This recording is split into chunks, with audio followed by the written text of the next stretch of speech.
还有经济舒适的路外停车空间，就是要来应用南区金华市场新兴国体区域以及持续增加的商业需求加经济活动。其实，这过去时常被民众违规占用，加上铺面受损，所以市府高局加国有财产署合作开辟停车场，嘛互当地相当肯定。阮在地住伫遮的人吼，甲感觉人比非凡啊！大家一直来，阮较大家好成就，较为这社区遮附近周遭的里面也是要发展，会当伫阮南区国体里、中南里，啊，搁咱公民里才会当发展。111年新鲜辟的南侧的这一块哦，91席。那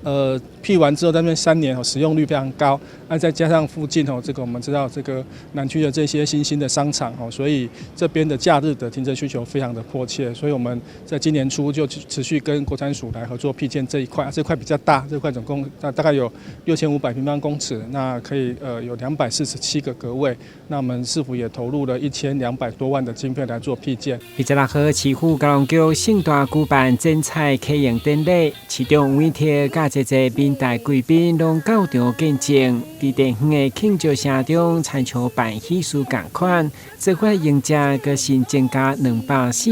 席的停车位。这个地方是对地方好，对社区好，我们也会提供社区这个打折的停车位，好啊，这样子的话，社区的居民别停你家，免惊讲吼，人遐食物件，结果把大家车位拢占了，啊，大家社区无当下停，起码这个所在的上盖熟悉的哈，所以除了刚刚在过去那边91个停车位，这边248个停车位，加起来，总共有339个停车位，所以说很方便。那希望大家多多利用。该停车场对今日到6月30是开放免费试停，对7月1号开始就有临港收费。预计8月到日智慧停车的管理服务，欢迎民众多加利用。台南新闻阮吉采访报道。